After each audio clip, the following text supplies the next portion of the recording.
My name is Harper Quinn, and at 3:17 in the morning, I was still awake. I had not slept more than 2 hours a night since Syria. People think nightmares come only when your eyes are closed, but mine walked with me even when I was breathing in the dark. The phone lit up on the wooden table beside the window, the glow bouncing off dried leaves piled outside in the alley. I expected another useless notification, but the screen showed the family group chat, Family Quinn and Co., the name used to feel warm. Tonight it looked like a trap. The first message was from Colin. He was my brother-in-law, but he always said the title felt like charity. He wrote that I did not earn the flag. He wrote that the honor guard must have owed someone a favor. My stomach dropped hard and I could feel the blood drain from my face. Seconds later, someone sent a picture of me from the church service the night before. I was in my uniform, stiff from the cold, holding the folded flag tight against my ribs. The caption under it was pasted in bright red letters. Bought online. $39.99. Fake honor. My pulse hammered so loud I could not hear the hum of the refrigerator. I remembered the trumpet low and slow, the chapel cold enough to sting my lungs, the fabric of my dress jacket stretching over a shoulder that had once been shattered by shrapnel. I remembered the pastor saying my name and someone in the back whispering that heroes were getting younger. None of that mattered now. The next message came with a link, a cheap website selling imitation medals and flags. Sloane, my cousin, added a line for everyone to read. Maybe she ordered her flag too. Toxic people will do anything for attention. It was family betrayal in slow motion, each word sliding like glass under skin. These were the people who had once cheered when I came home on leave. They had sent letters with hand-drawn hearts. Now they laughed. I opened the attached video, only 9 seconds long, filmed from the back of the church. It showed me receiving the flag, but the audio was wrong. Someone had added snickering, as if the entire room had been laughing while I stood there trying not to shake. My throat tightened. I replayed it 3 times, desperate to hear the truth, hidden somewhere. The real ceremony had been silent, respectful, heavy. I knew that silence like I knew the smell of blood in dust. Someone had edited the audio and I already knew who had the skill to do it. Then my phone buzzed with a private message. It was from Emily, my niece, the only person in the family who ever looked me in the eyes like she still recognized me. She wrote that she heard Colin bragging on the phone about taking me down. She told me he said he would prove I was nothing special. She asked me not to tell her mother because she was scared. My hands shook so hard I had to set the phone down. It was not a misunderstanding. It was a plan. A cold, deliberate plan to humiliate me in front of the people who raised me.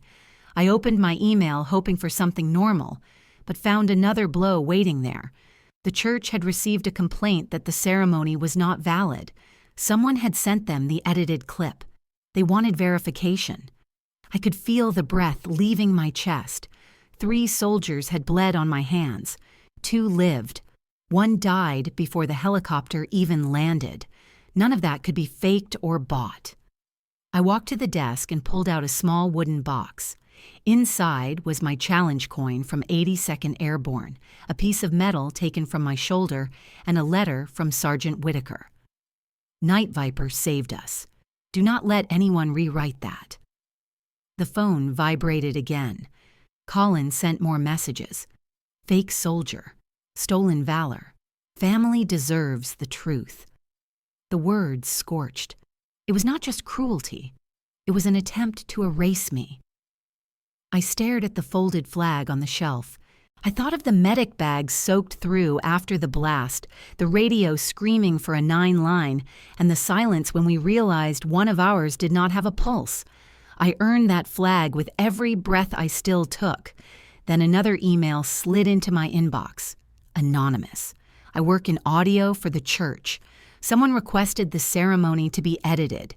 The IP address is tied to Colin and his media company. That was the third twist, the final crack in whatever quiet respect I had tried to keep. He had spent days building a lie. He wanted the world to believe I had stolen a moment, meant for real soldiers. I picked up my phone, opened the group chat, and typed only 4 words.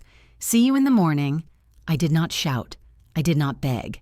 Quiet justice moves differently. It waits. It documents. It lands where it hurts the most. If anyone reading this has ever been torn down by family, if you have ever been shamed when all you wanted was peace, then you already know the next part. Revenge through truth is slower, but it never misses. If you believe in quiet justice, leave a comment and tell me your story. The morning of Veterans Day felt colder than the weather report had promised, the kind of cold that climbed through the sleeves of your uniform and settled in your bones, whether you wanted it or not. St. Bridget's looked peaceful. From the outside, a brick church with white trim and a bell that rang softly at 9 sharp, but inside the lights were sharp and unforgiving. They washed the pews in a pale glow that made every face look stiff and older than the night before. I sat near the front waiting for the honor guard to call my name, feeling the starched collar pinch my neck, where a scar ran just below the jawline.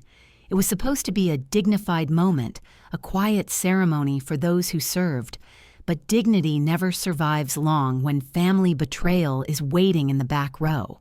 My mother sat 2 pews behind me with her hands folded so tight her knuckles were as white as the lilies near the altar.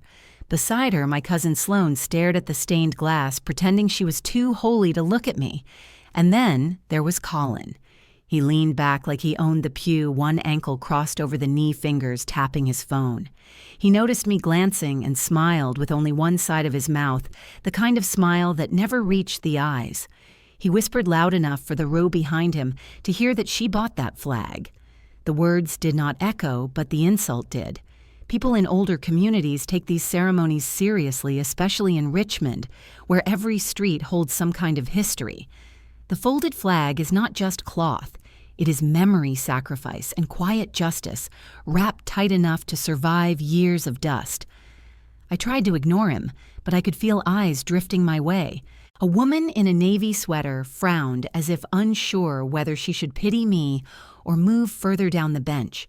It was family betrayal in the most public form, and it burned hotter than any battlefield fever. The honor guard stepped forward, boots striking the floor in a steady rhythm. They carried themselves the way soldiers do, eyes forward, shoulders squared, silence sharp as steel. The sergeant in charge nodded at me, then unfolded the flag with slow, practiced movements. I stood because that is what you do. Spine straight, heels together, hands at my sides, so everyone could see that my fingers did not tremble. Sloane lifted her phone, pretending to take pictures. But the angle was wrong. She was filming me, just like the other night, ready to send clips to anyone who wanted fresh gossip. The sergeant spoke his voice deep enough to be heard without the microphone. He mentioned service sacrifice and the names of the men from my unit. But the audio from the church speakers crackled, cut once, then twice, as if someone had tampered with the feed. A teenager in the back snickered, then another. I knew that laugh. I heard it in the edited clip at 3:17 in the morning. The humiliation pressed into my chest like a heavy hand. I wanted to shout that this was real, that nothing had been bought, sold, or faked. Instead, I stood still because silence has a power of its own. The flag was folded tight again and placed in my arms. It should have felt like honor, but with Colin smirking over the shoulder of my mother, it felt like a test I did not ask to take. When the ceremony ended, families walked out in small clusters. Some nodded at me, polite but distant, like they were not sure what to believe. Outside, the wind cut across the steps and rattled the bare branches above the parking lot. The sky was gray, flat, indifferent. I checked my phone because habit is stronger than fear. Rivera, one of the soldiers I served with, had sent a message. He said a friend from a local news outlet told him that the church presentation video had been altered before being uploaded. The part where the pastor listed my commendations was shortened, then muted. I stopped on the sidewalk. The world kept walking around me, but the air felt suddenly thin. It is one thing to face toxic family behavior in private. It is another thing entirely to have a conflict justice fight staged in front of the community with digital knives, waiting to slice apart whatever reputation you had left. I asked Rivera if he was sure. He sent the raw audio file and the edited one. The difference was obvious. Someone had erased a portion of my service record, hoping the silence would make me look like a fraud. I did not have to ask who had enough access, anger, and ego to do that. I could already see Colin laughing as he pressed send. I walked to my truck and sat behind the wheel until the heat warmed my fingers. Anger is hot, but revenge emotional feels cold at first, like the moment before a snowstorm. I needed to think, not react, not scream, act. My phone buzzed again. An anonymous veteran group thread had begun arguing about fake service members, showing up for sympathy and money. Someone had posted a screenshot of me holding the flag. No caption, just bait. Betrayal family karma works in strange ways. Sometimes the storm comes from a stranger. Sometimes it comes from your own living room. I opened my laptop in the truck connected to my hotspot and uploaded the official flag presentation protocol to a local community of retired soldiers. No accusations, no names, just facts.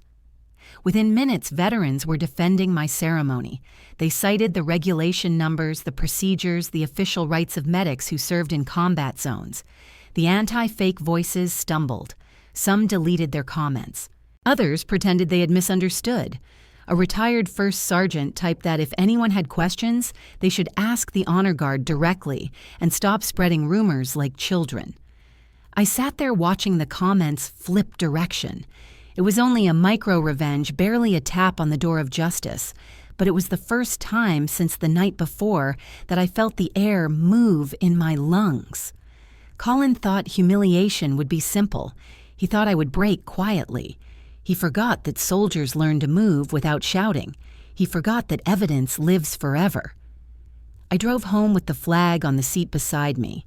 The fabric was smooth and heavy, holding memories most people would never want. Some wounds show on x-rays little white shards under the skin. Others hide in group chats and whispered lies. Either way, they leave marks. As I pulled into the driveway, I looked at the house lights flicker against the porch. I knew the next fight would not be silent, it would not be quick. But it would be honest, and honesty has weight. I stepped out of the truck, flag in hand, and closed the door behind me. The night did not feel so cold anymore. Dinner at my mother's house in Midlothian was supposed to feel like home, but the air inside that dining room was tight enough to snap. The table was set for 9 silverware lined up like soldiers ready to parade, and candles flickered in glass jars that smelled of cinnamon and pine. Elaine fussed over the turkey and sweet potatoes while pretending not to look at me, and everyone else avoided eye contact like I carried something contagious. Colin sat at the head of the table because he insisted on it wearing a navy blazer and a watch big enough to flash every time he lifted his glass.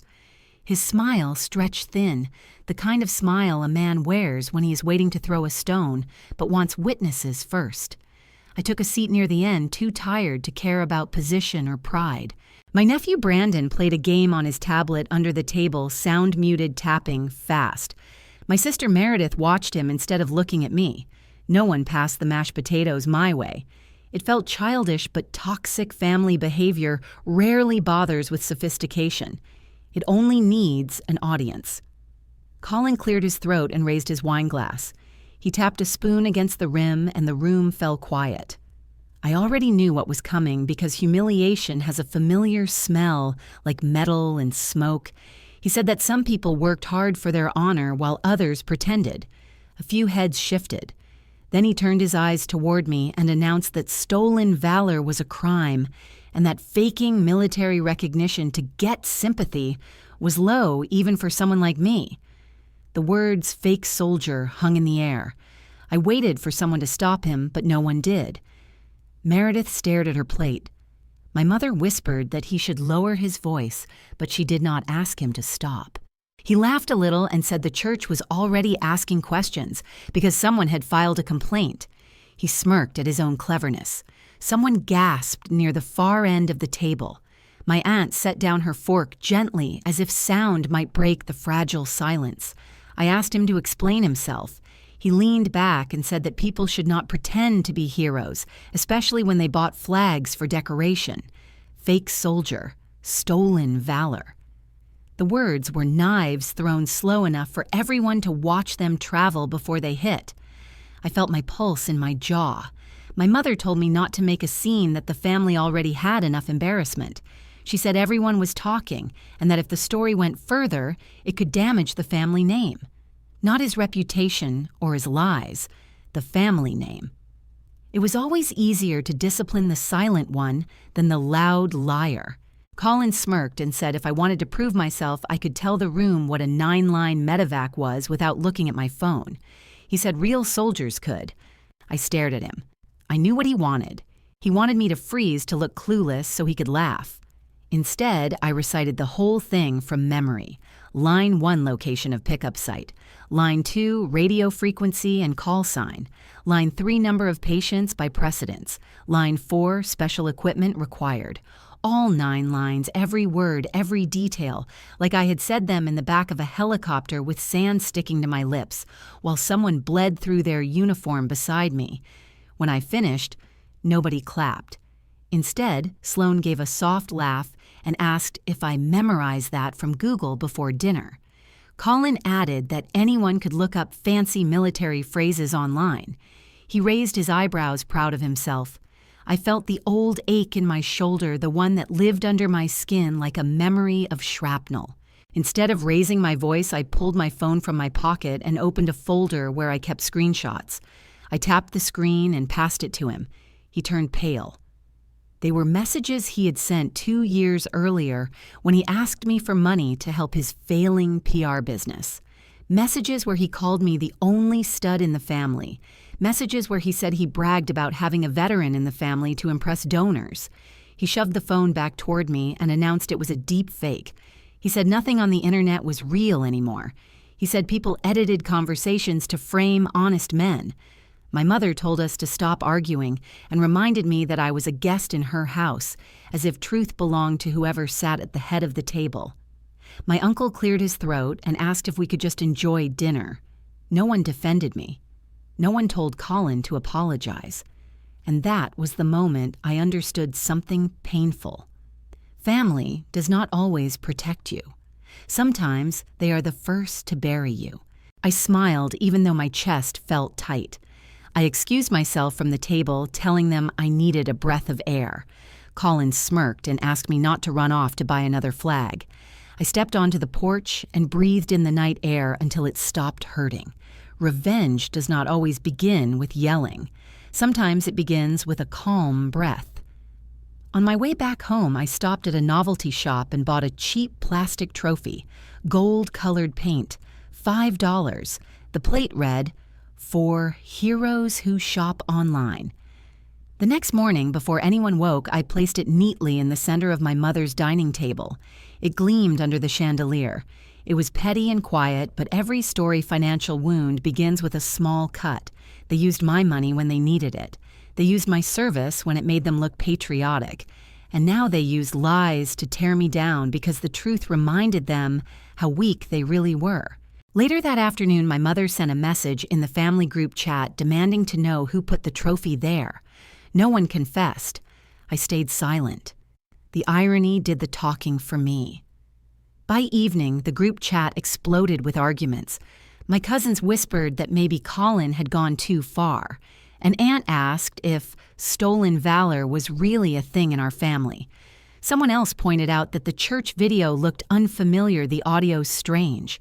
The whisper of doubt spread not because they suddenly respected me, but because humiliation tends to rot from the inside. I sat at my kitchen table with the folded flag beside me, drinking cold coffee. I did not feel triumphant. I felt tired. But there was a small spark in the center of my chest, a promise that this would not be the last move. Quiet justice begins 1 inch at a time. They wanted a show. They wanted me to beg. They forgot I had marched through dust storms with a radio on my back and the weight of someone's life pressed into my hands. They forgot that silence can sometimes be louder than a shout. and they forgot that money they borrowed from me over the years never came back even when I returned home limping. Revenge story money has a way of unfolding slowly. When family insults you over dinner, the knife is small but sharp. I went to sleep that night with the trophy still gleaming in my mind. Their laughter would not last. Their lies would not stand. I could feel the game shifting, and Colin was too arrogant to notice. That was his first mistake. The second was thinking I was done. The next morning, I drove to the VA medical center with the flag folded tight in the passenger seat. The winter sunlight made it look almost silver where it touched the edges, and touching it steadied my breathing. People think soldiers only bleed in war, but the truth is, most of the wounds show later, silent and slow, like rust. The hospital was crowded veterans in worn jackets, some with service pins, some leaning on canes, others with old eyes that had seen too much. I checked in sat for 40 minutes and pretended to scroll my phone, though my mind was replaying the smirks from dinner, the stolen valor accusations, the way my mother looked at me like I was the problem instead of the daughter who came home with scars. When the nurse finally called my name, I followed her through hallways that smelled of antiseptic and winter air leaking from vents. She asked if I had pain. I said only when people talked. She smiled politely, not sure what to do with the answer. They took x-rays of my shoulder, my ribs, and my collarbone, where the metal still ached on cold mornings. I stared at the ceiling while the machine hummed and clicked, remembering the night I earned those scars. It was Syria, a dusty road, a truck with a fuel leak, and one wrong bump. The explosion lifted the world off the ground. I had been thrown against a wall of sand and stone. When I woke, my ears rang and blood trickled from somewhere under my armor. I crawled to the others, 3 of them, and kept pressure on wounds until the medevac arrived. No one filming, no one clapping, just breathing and praying none of them stopped. Dr. Priya entered the room. She was small, sharp-eyed, with a voice calm enough to steady anyone's pulse. She asked about the pain, the old injuries, the recent stress. I told her about the ceremony, the edited audio, the accusations, the toxic family who wanted to erase my service because my existence threatened their pride. She listened the way soldiers do, with silence instead of advice. When she pulled up the x-rays, she pointed to a tiny piece of metal near my clavicle, a shrapnel fragment. She tapped another area where a faint line cut across the bone, a hairline fracture that never fully healed.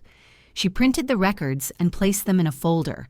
Then she looked me in the eyes and said, "No one can buy an injury like this." There was no online store selling shrapnel, no clearance aisle for fractures earned in the middle of a battlefield. I swallowed something heavy in my throat. For a moment I felt seen, and that was a kind of medicine too. She asked if someone was questioning my service. I said family sometimes becomes the enemy, mostly because they cannot stand the idea that someone earned something they did not. She handed me the folder and told me I should keep these close. On my way out, my phone buzzed. Riveri again. He said the audio files that had been used in the church ceremony were leaking online. Someone traced the edit request back to a small PR firm in Richmond, the same one Colin managed. The IP address matched. My breath stuck in my chest. It is one kind of betrayal to be mocked at a dinner table, another to humiliate someone in front of a community, but to deliberately alter a religious ceremony and ruin a veteran's honor. That was betrayal family karma in its purest form. One by one, the lies he spun were unraveling. I stood in the parking lot with trucks pulling in and out, veterans smoking near the curb, a gust of cold wind pushing hair across my face. I opened the leaked emails. The language was professional, but the intent was poison. Someone had written that the audio should be cleaned up to remove unnecessary praise. Another line said the video should be shortened so the service details would not distract from the emotional moment. Anyone could see what it meant. They wanted to erase proof and leave humiliation behind. My fingers shook a little, not from anger, but from clarity. Revenge, emotional, is not just rage. It is the cold realization that someone underestimated you. I did not send rage texts. I did not scream. Instead, I sat in my truck, opened my laptop, and typed a FOIA request for internal communication at the church regarding the ceremony. Then I sent an anonymous tip to the church IT director saying someone tampered with the archived video files. I attached the leaked emails, the raw audio, and the mismatched metadata timestamps. I did not name Colin. I let the evidence speak, because truth has a voice louder than anyone shouting "fake soldier" in a dining room. When I drove home, the sky looked clearer. The world had edges again. I cooked simple food, fed the dog next door through the fence, and tried to breathe like a normal person.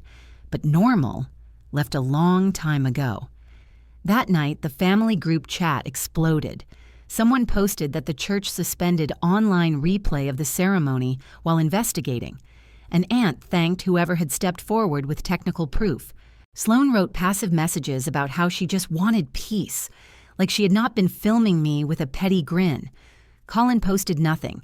His silence was louder than insults. The next afternoon, I stopped by a local print shop. I asked them to create a simple anonymous envelope.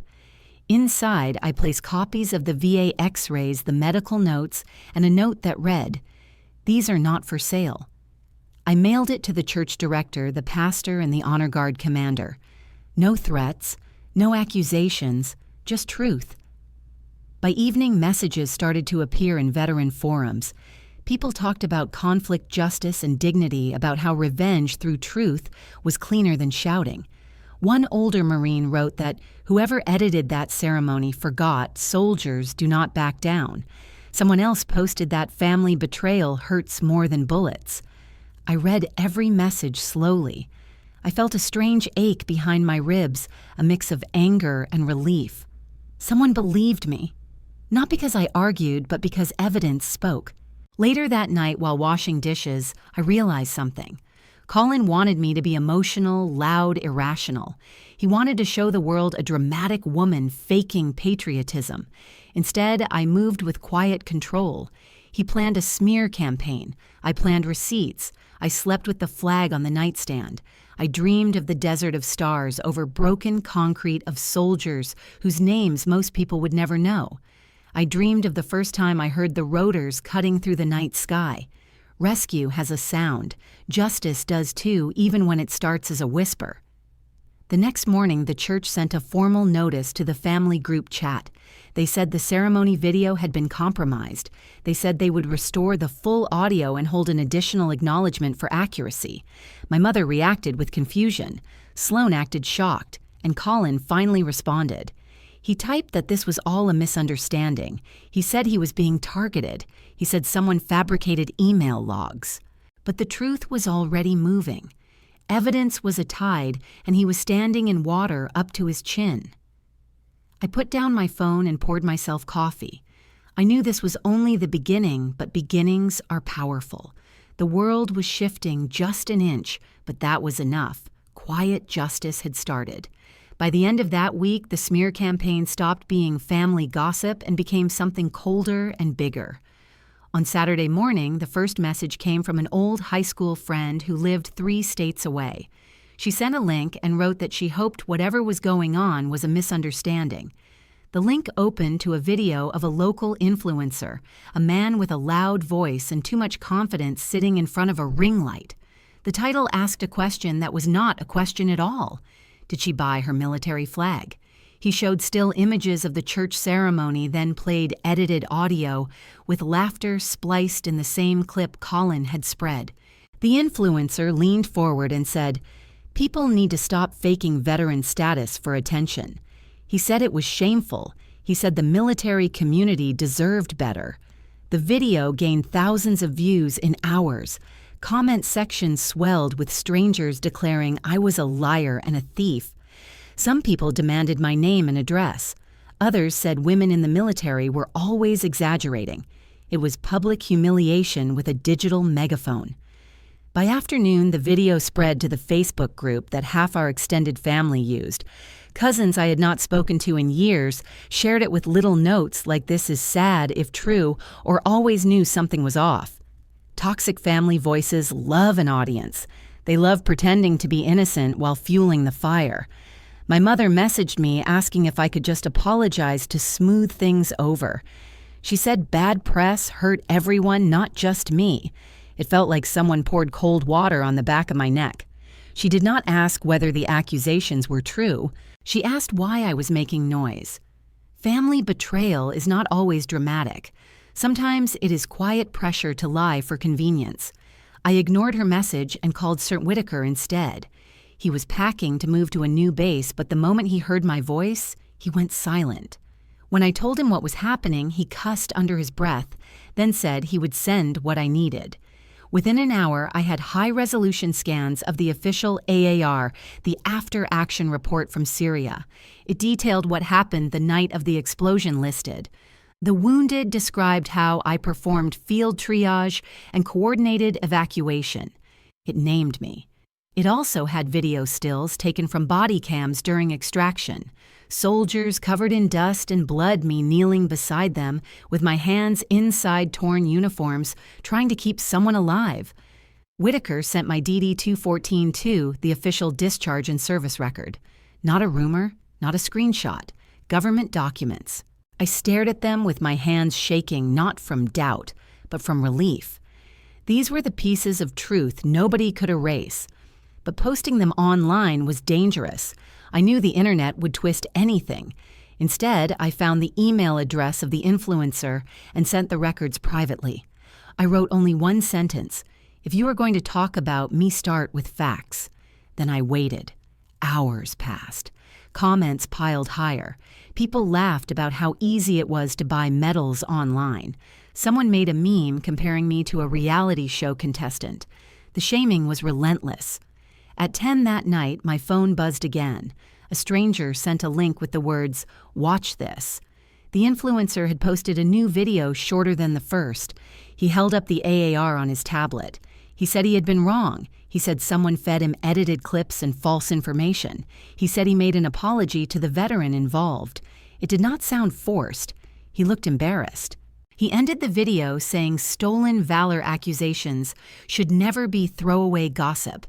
Fact-checkers on a local news site wrote an article confirming that the original clip had been altered. They cited timestamps, missing audio segments, and metadata that showed intentional editing.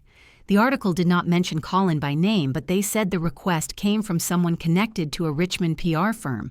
I could almost feel his panic from miles away. I did not celebrate. I did not post a victory speech. Instead, I did something quieter. Something that would last longer than a trending apology. I opened the music app on my phone and created a public playlist titled Medals for Sale. The cover image showed a plastic trophy like the one I left on my mother's table. The songs were all about truth, liars, justice, and karma. It was obvious, but not direct. People started sharing it. They added comments like, "Someone is calling out a fraud," or "Looks like a family clown is getting roasted." By morning, teenagers in the neighborhood were making memes with Colin's picture next to bargain bin trophies. They wrote captions like, "PR King of 5-Hour Glory and Honor Guard of Online Shopping." The memes spread faster than the original smear video. Revenge story money cuts deeper when pride is on the line. People who loved attention hate becoming a joke. By the third day, the influencer posted another video saying he had turned over all communication requests to legal counsel. He said that tampering with service recognition was not only unethical, but possibly criminal. Someone in the comments said they heard the police might be involved. Whether it was true or not, the rumor spread. Colin finally broke his silence in the family group chat.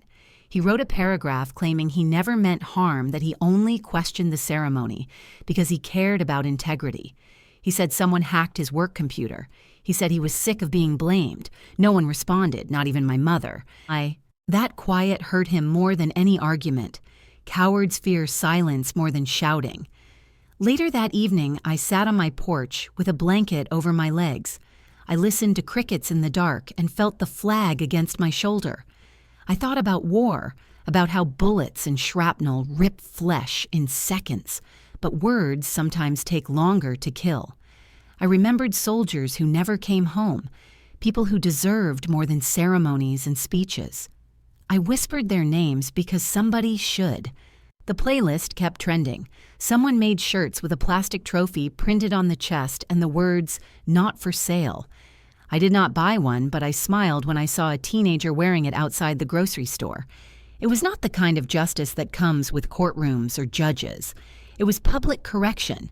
It was the universe holding a mirror up to a man who thought he was untouchable. Toxic family stories usually end with victims staying quiet. This time, the silence belonged to him. I checked my phone before bed. Another email waited. This one was from the church council. They wrote that a special meeting would be held to review evidence of tampering. They thanked the anonymous tipster who made sure the truth was not buried. They said honor mattered. They said heroes should not be mocked. I closed my phone and stared at the ceiling. For the first time in weeks, I felt something like breath without weight. The smear campaign was supposed to destroy me. Instead, it exposed him. Family betrayal always has a cost. Sometimes the bill just takes time to arrive. The next week felt like walking through fog, thick and cold, even when the sun was out. People did not whisper to my face, but their silence had sharp edges. I worked as a security consultant for small businesses, and clients started canceling appointments with sudden excuses. One said she needed to reschedule after the holidays, another said her husband would handle things instead, and a third simply did not answer the phone. It was not hard to guess why. They had seen the videos or heard the rumors or listened to someone who claimed to know the truth. Revenge emotional is not always screaming or fists. Sometimes it is social exile, cold and quiet. My street, usually filled with neighbors waving from driveways, seemed different. People carried groceries, faster avoided eye contact, pretended they did not see me on the sidewalk. Mrs. Porter from 2 houses down used to chat with me about weather and dogs and plants. Now she turned her back when I passed, pretending to study the mailbox like it contained secrets from the Pentagon. I told myself I did not care. I told myself I had survived mortars and medevac nights, and a few silent neighbors meant nothing. But at night, when the house settled, and there were no noises left to distract me, the quiet stung. Then came the moment that cut deeper than anything an adult said. I was taking the trash out when Sloane's kids were playing on their porch across the yard. They were young, 7 or 8. They used to call me Aunt Viper, a nickname they gave me after hearing stories about how fast I moved in training. This time, the oldest looked at me, wrinkled his nose, and said loudly that I made the whole family look bad. The younger one laughed, repeating that I lied about being a soldier. They were only children, but the words were heavy. Ugly things do not come from nowhere. Kids repeat what bitter adults teach them.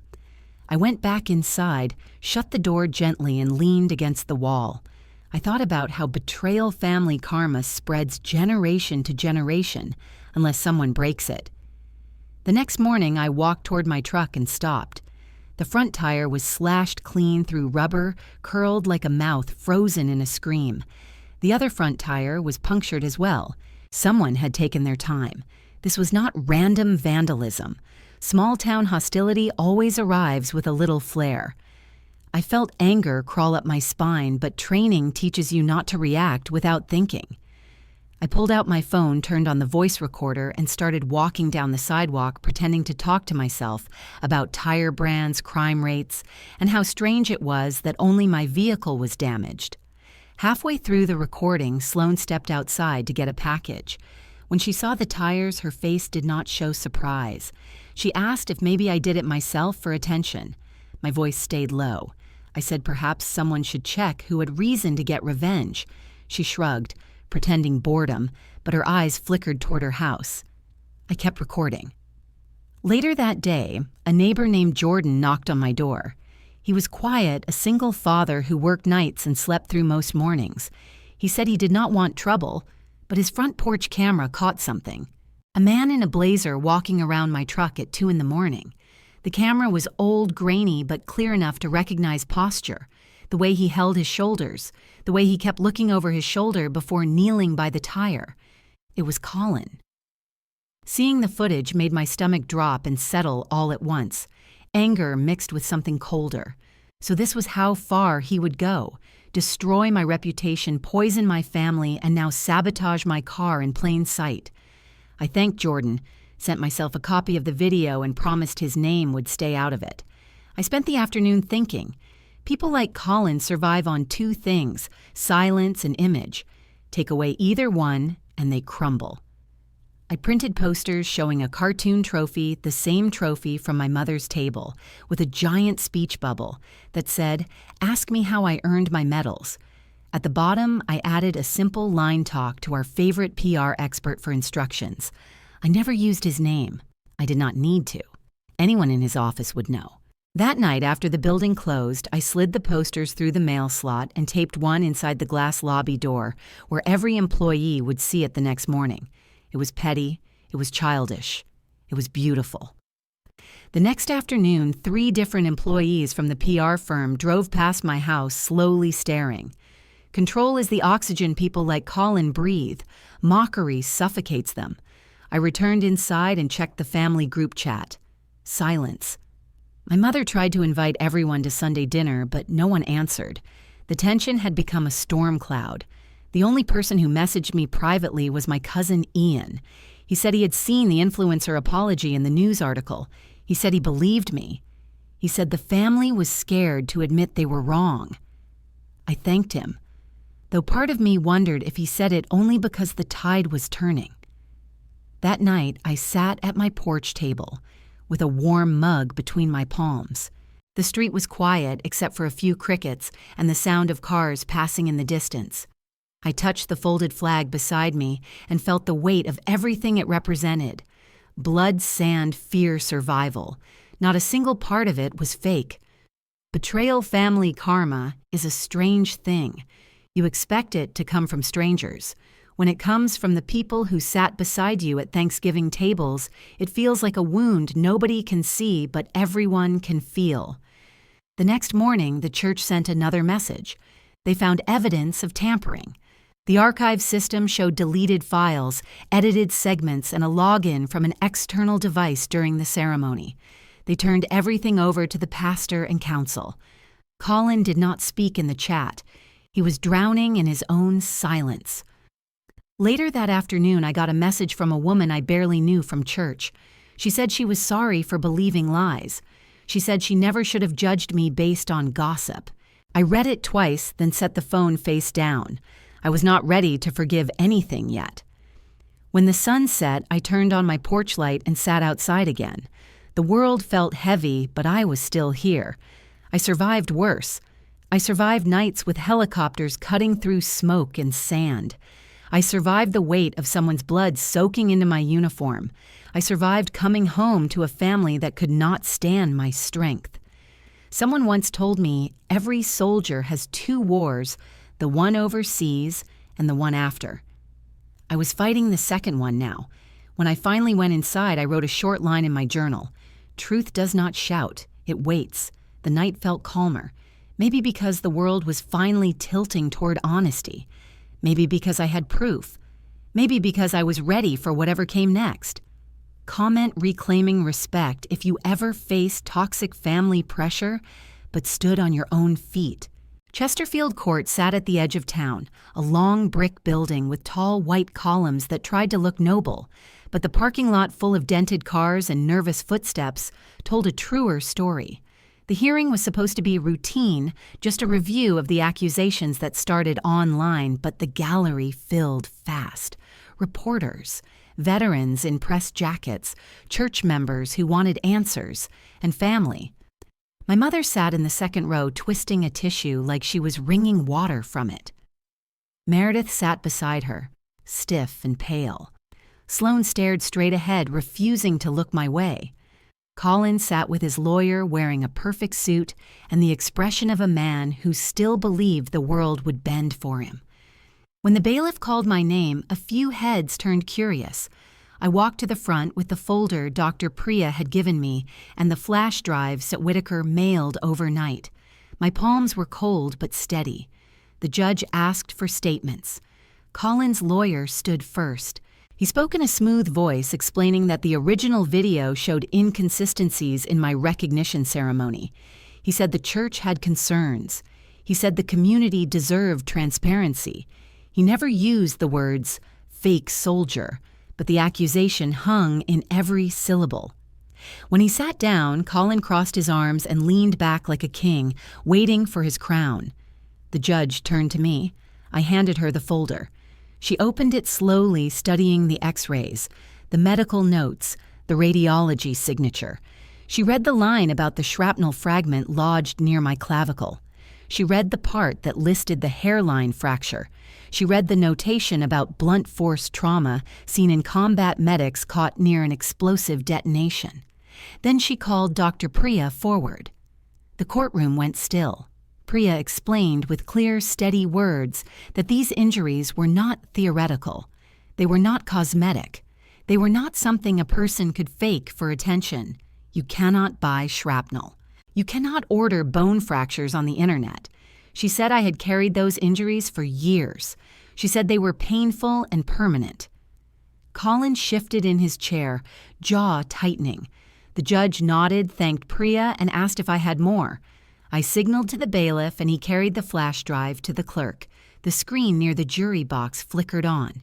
It showed AAR footage that Whitaker provided. Grainy images from a helmet camera in the desert. Dust swirling. A truck mangled by fire. A body on the ground, limbs shaking, and me kneeling, shouting coordinates into a radio, cutting a uniform open with trauma shears, blood on my hands, sand stuck to my sweat. The room changed. No one breathed. Even the judge leaned forward. Whitaker's voice played over the footage from a later interview. Night Viper kept 3 men alive that night. She earned her flag. I saw my mother raise her hand to her mouth. Meredith blinked fast and looked down. Sloane stared at the screen with wide eyes like she was seeing me for the first time. Colin's lawyer jumped up, demanding to know how old the footage was, whether it could be verified. Whitaker stood from the gallery. He raised his right hand and swore his statement into the record.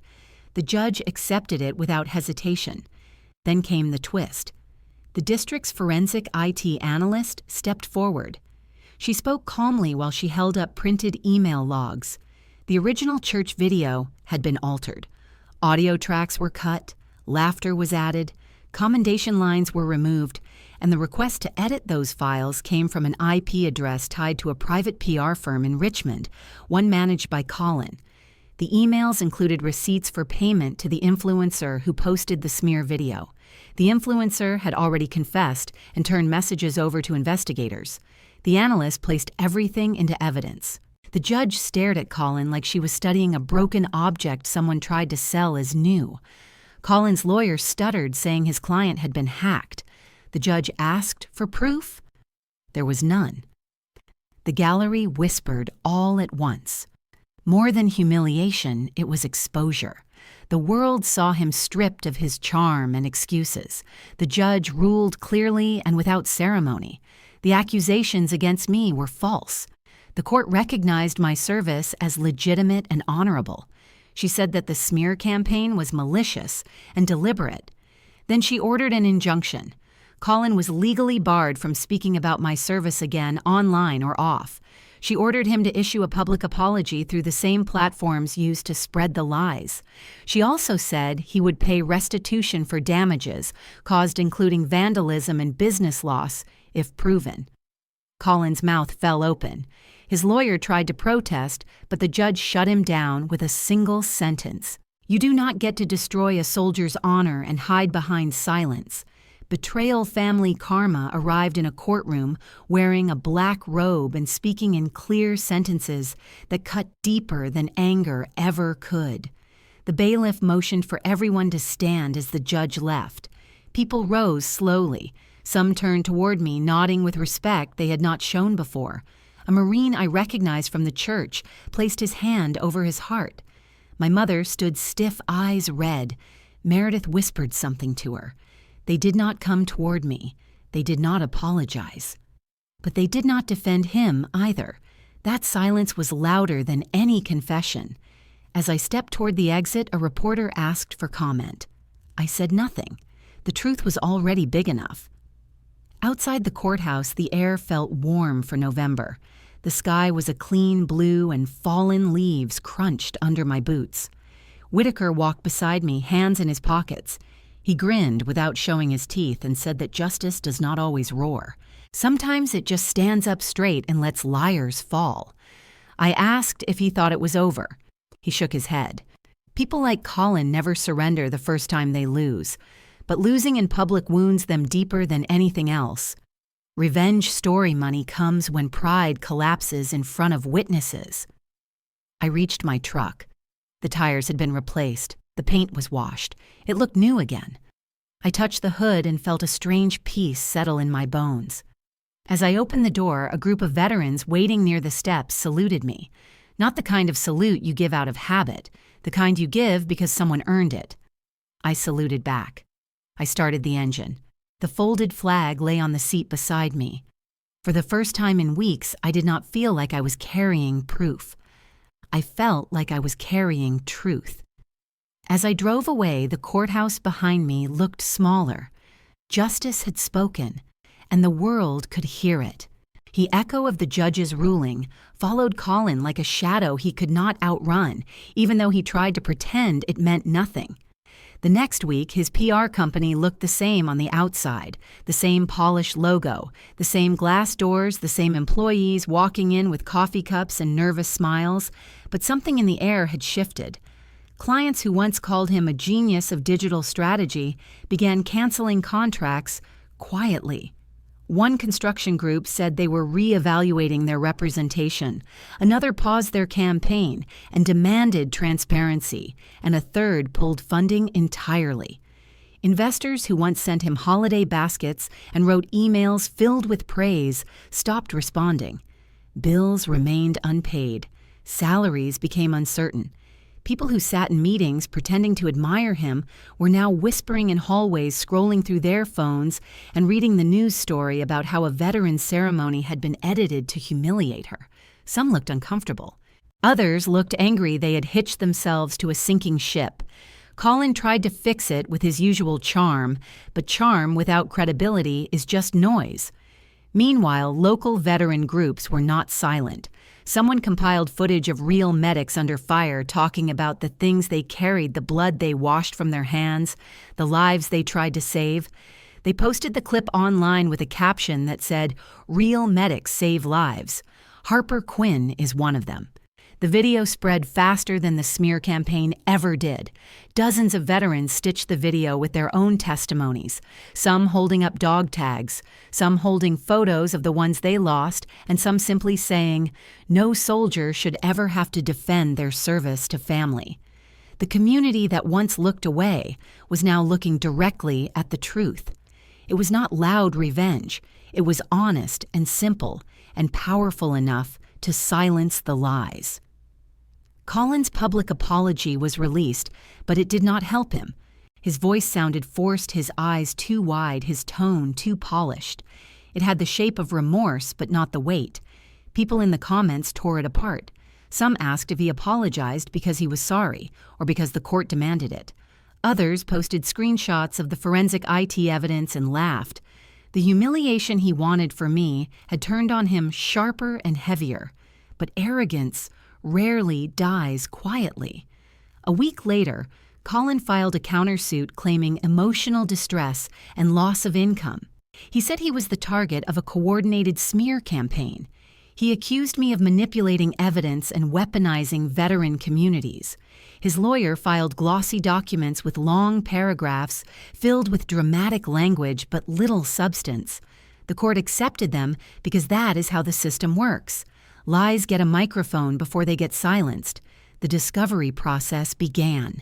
It crawled forward like a slow blade patient and unmerciful. Colin thought it would save him. Instead, it buried him deeper. His emails were pulled. His payment history was pulled. The influencer who tried to repair his reputation surrendered chat logs that showed Colin ordering the smear video naming prices and requesting edits. Another contractor provided invoices showing cash transfers from his PR account to promote negative content.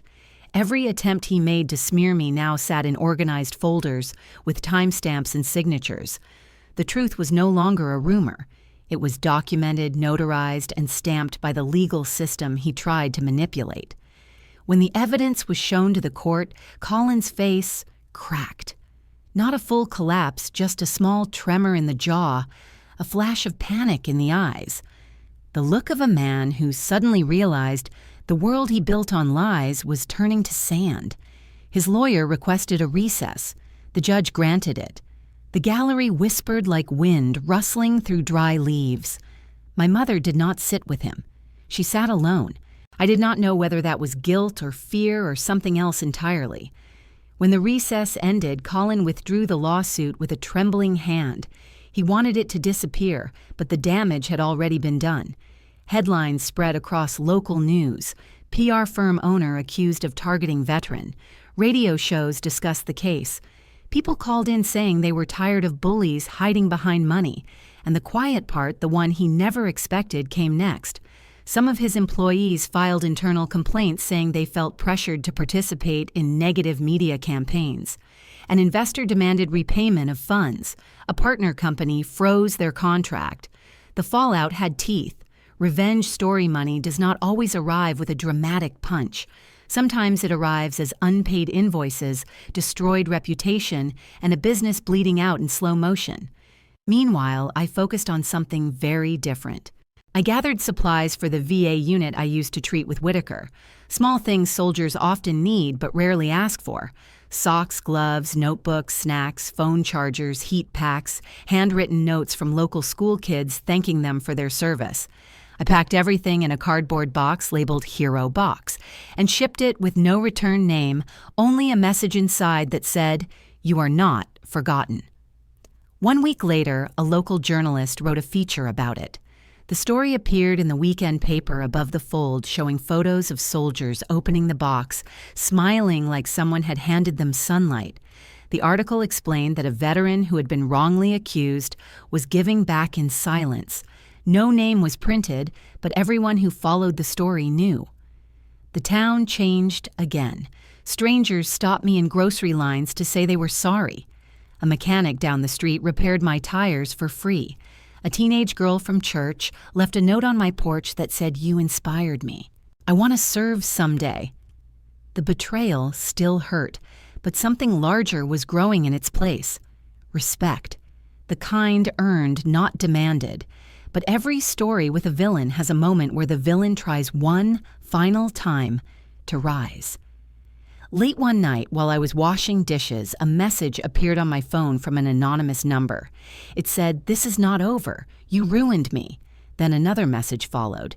"You think people will remember you. They will forget." I did not respond. I saved the messages, then forwarded them to the investigator, who handled the vandalism report. The next morning, there was a patrol car outside my house, an officer parked with the engine running, a quiet promise of safety. I sat on my porch, sipping coffee while the folded flag rested on the chair beside me. The horizon was pink with sunrise. Life felt sharp and real, like the world was finally breathing again. Family betrayal had pulled me into darkness, but conflict justice pulled me back. And somewhere in the VA unit, a soldier opened a hero box and remembered they were valued. That was enough. City Hall looked different when I walked up the marble steps that afternoon, not because the building had changed, but because the people waiting outside were not whispering anymore. Veterans in pressed uniforms stood in neat rows, families holding small flags lined the walkway, and reporters with microphones waited behind barriers.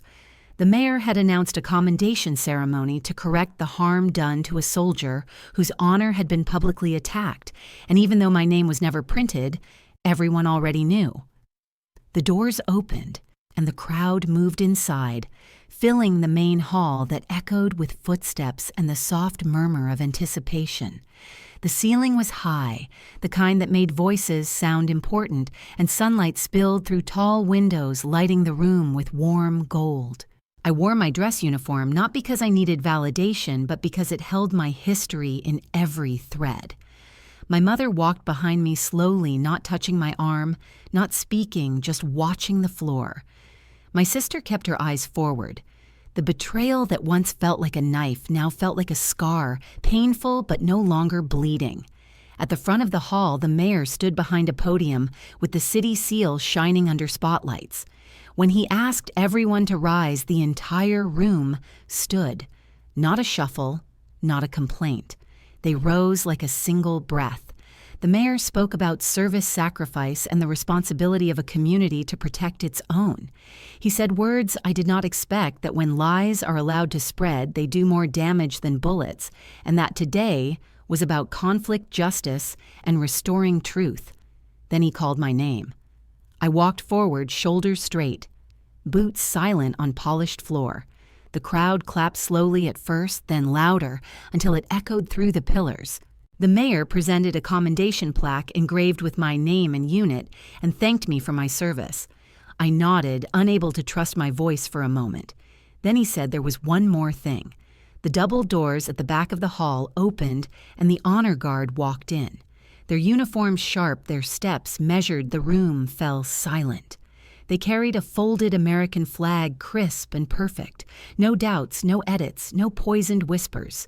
When they reached the stage, the commander saluted and handed the flag to me with steady hands. For a moment, nothing moved. I could hear my own heartbeat. The mayor started to speak again, but the sound system crackled. A static pop. Another. Then a voice filled the hall, distorted but unmistakably real. Colin's voice. Angry, sharp, dripping with malice. I'm going to take her down. She thinks she is a hero, but I will bury her so deep no one remembers her name. People turned in their seats. My mother gasped.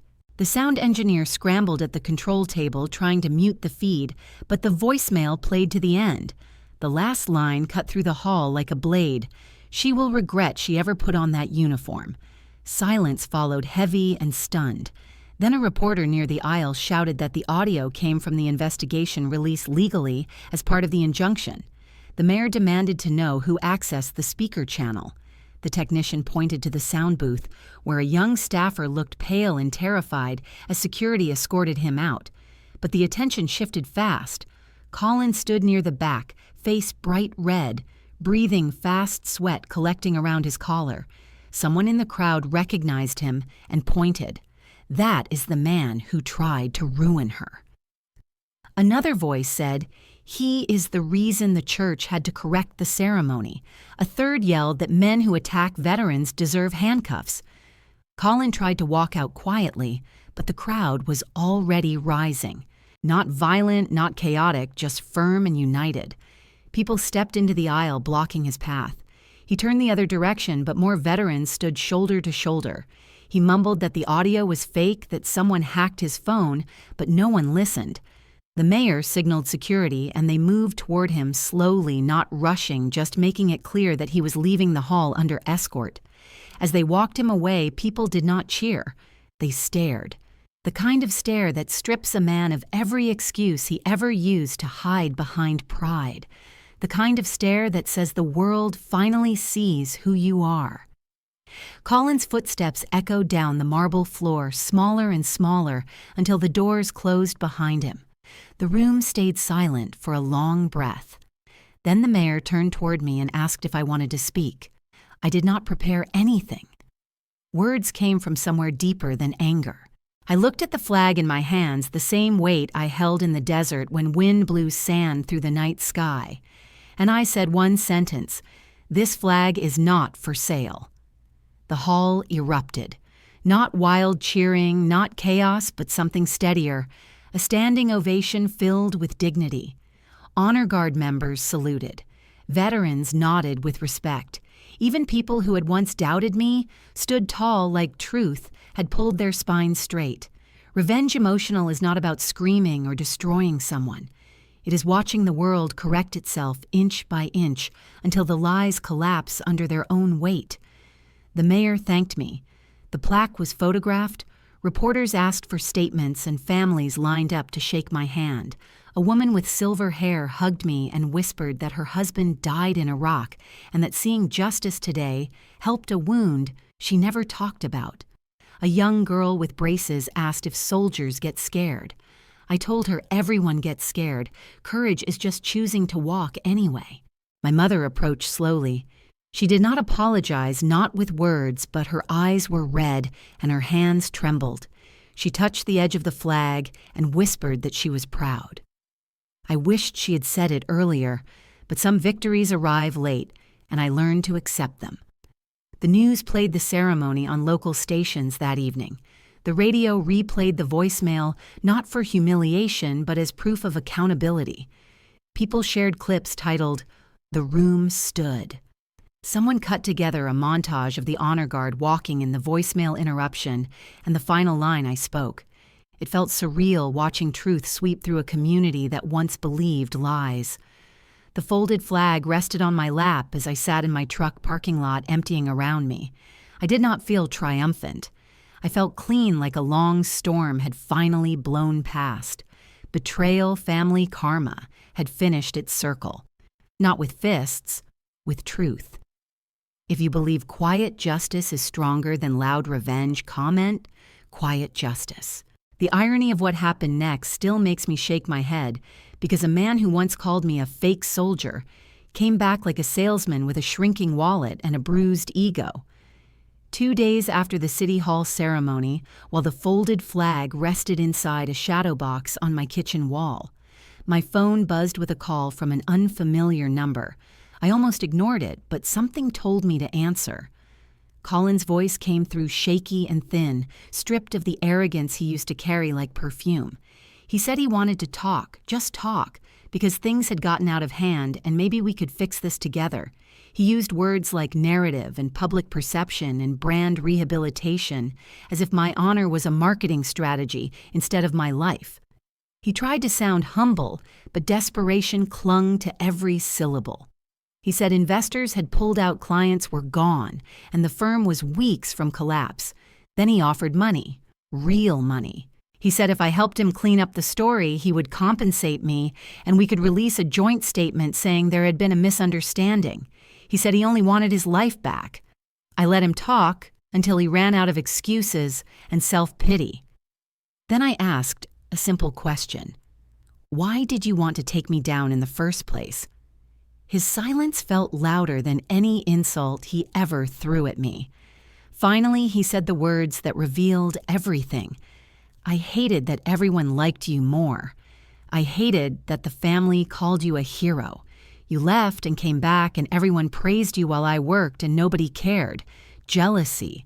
Small, ugly, ordinary jealousy. Not politics, not principle, just betrayal, family karma, born from envy. I told him I did not want his money, but if he wanted redemption, he could earn it. I gave him 3 conditions. 1, a public video apology, not a short statement, a full recorded apology, acknowledging every lie he created, every smear, and every insult. 2, financial restitution, not to me, but to a veterans charity, a real donation with receipts and transparency, because revenge story money means more when it heals something broken. 3 100 hours of community service at the VA cleaning wheelchairs, serving food, holding doors, not for cameras, but for humility. Colin swallowed hard and said he would consider it. Later that night, I saw a familiar pattern emerge. His PR company posted a slick apology video featuring Colin against a neutral backdrop saying he felt regret, but the words were empty. Professionally coached, smooth and practiced, engineered to trick the public. He never mentioned the altered audio, never acknowledged hiring the influencer, never admitted sending edited clips to the church. He said mistakes were made as if mistakes fall from the sky without human hands. Worse, he tried to make himself a victim, saying online harassment had hurt him and his family. The comments lit up in fury. Veterans called it propaganda. Neighbors called it pathetic. Reporters requested proof of his donation and community service. He had nothing. The city issued a statement that no volunteer paperwork had been filed at the VA. The video began to crumble under scrutiny until a local journalist exposed the production crew behind it, revealing the same PR pipeline that launched the smear campaign. The apology was a weapon, not remorse, but the final blow came from someone unexpected. The influencer Colin had hired posted a new clip confessing the truth, saying he felt used, that Colin paid for campaigns to humiliate me, and that he was trying to manipulate the public again. When the clip went viral, Colin's reputation shattered for the last time. His few remaining clients dropped him by the end of the week. His office went dark. The sign was taken down.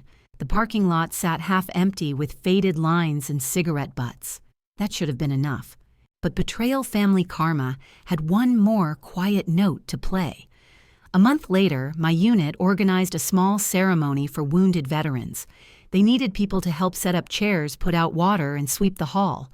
I sent a printed invitation to call informal and polite, the kind given to volunteers. It said we could use an extra set of hands.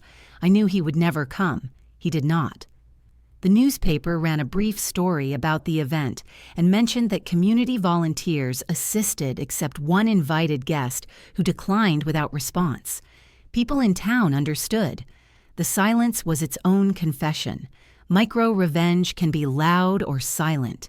I prefer the kind that breathes quietly and lets the truth do the work. Meanwhile, life steadied. My consulting clients returned my phone rang with new projects, and the community treated me like a neighbor, again, not a headline. One afternoon, I walked into the grocery store and a cashier gave me a discount on my total, saying her brother was a Marine and she wanted to thank me. Another day, a man in a wheelchair saluted me in the parking lot. The folded flag in my shadow box felt lighter, not because it weighed less, but because the lies no longer touched it. As for my mother, she tried to pretend she had always believed in me. She brought over a pie she bought instead of baked and asked if I wanted to have dinner sometime. I said maybe. Trust does not regrow overnight. My sister apologized quietly, not with tears, but with small gestures like helping me carry groceries to the truck and not asking for forgiveness, just showing it. Some stories do not end with everyone hugging or celebrating. Some end with distance wounds stitched, but still tender. The important part is that I stood up for myself, no longer shrinking for family comfort. In the quiet evenings, I sometimes think about Colin, not out of anger, but out of understanding. He tried to destroy me to feel bigger. When the lies collapsed, he shrank instead. That is story financial justice in its truest form, not bankruptcy of money, but bankruptcy of character. And sometimes I remember the moment in City Hall when the crowd stood and the honor guard handed me the flag. That memory is louder than every insult ever thrown at me. If anyone listened closely that night, they would have heard something simple, the sound of dignity returning. And if anyone asked what revenge looks like, I would point to that moment and say, revenge is truth, with a steady voice. The morning sun fell in long beams across my living room when I finally hung the shadow box on the wall, the folded flag resting beside the printed X-ray film that showed the small piece of shrapnel lodged near my shoulder, a permanent reminder that service leaves marks the world cannot see. The wood frame smelled faintly of varnish, and the screws squeaked as I tightened them, securing the box the way I once secured tourniquets in the desert. When I stepped back, the flag looked calm, behind glass, no longer a weapon of humiliation, just a symbol of my truth. My mother, Elaine, stood behind me, holding a mug with both hands, as if the warmth kept her steady. She stared at the shadow box for a long time without speaking. On the table beside her sat a printed article from the newspaper showing that Colin's company had been fined for spreading false information and that several clients had filed civil claims. The world no longer whispered. The consequences were official. His professional profile online now carried a visible history of litigation, and every time someone searched his name, the truth appeared first. My mother picked up another paper, the one with Colin's signed apology addressed to the community and the veterans he insulted. She read it silently, her lips pressed tight, her eyes heavy. When she finished, she set the letter down and stared at the floor. I waited, letting the quiet stretch. Finally, she said the words she had never managed to say at the dinner table, or in the group chat, or at the church. I was wrong. I should have defended you. I was afraid of family conflict, and I let fear make me cruel.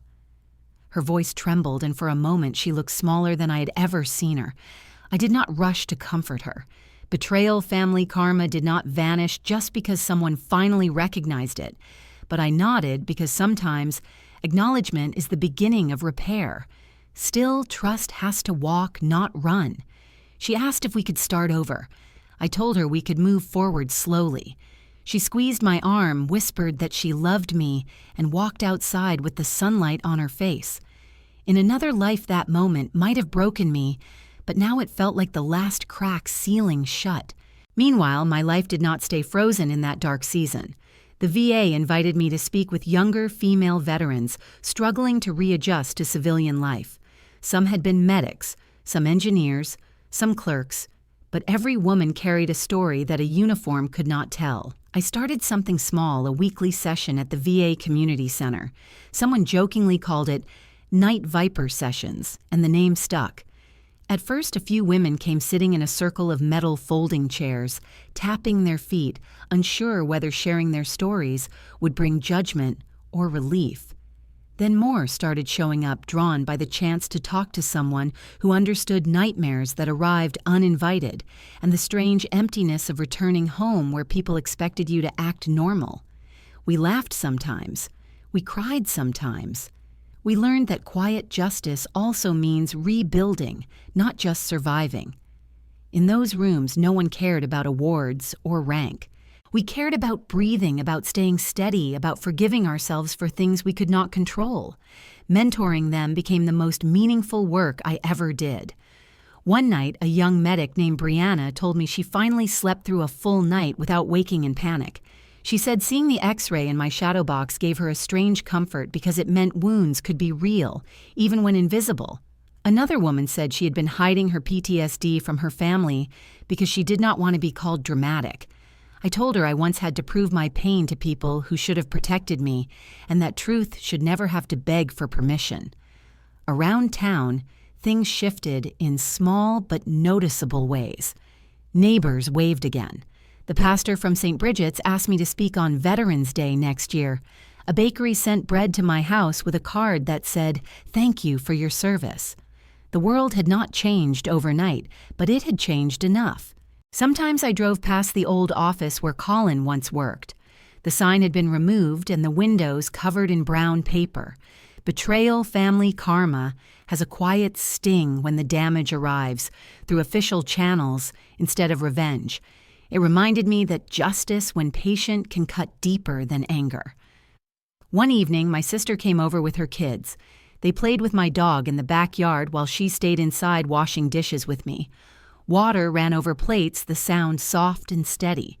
She said she wished she had spoken up sooner, that she let herself believe the lies because it was easier than confronting her husband. I told her I understood, but understanding did not erase the harm. She nodded quietly, accepting that forgiveness has conditions, just like the apology I demanded from Colin. We talked about simple things after that: work and school and the kids. Not everything needed a dramatic ending. Sometimes survival is enough. Later that night, after they left, I sat in the living room staring at the shadow box. The house was silent except for the refrigerator humming. The flag's fabric looked smooth beneath the glass. The X-ray film held the imprint of the metal that once tore into my skin. Pain and honor side by side. I thought about the woman I was before the lies and the woman I had become after them. Stronger, cleaner inside. I opened the window and let the night air drift in. Somewhere in the distance, a train horn echoed. Somewhere else, a soldier was putting down their own emotional burden, maybe because they heard my story. I realized then that revenge emotional does not peak at the courtroom or the public humiliation of the villain. It peaks in the quiet when you can finally breathe without anger filling your lungs. It is the moment you stop defending and start living. I gently touched the shadow box, feeling the cool surface under my fingertips. For the first time in a long time, I felt peace, not performance. No need to argue, no need to prove. My truth existed whether someone believed it or not. The world would move on, but the lesson stayed carved into my bones. If anyone asked what victory looked like, I would point to this life steady and honest. Before I went to bed, I opened my laptop and wrote a short message on my story page. A message not for Colin, not for my family, but for the ones who felt alone in their struggle. If you choose revenge through truth and dignity over money, comment, quiet justice, I will read every story.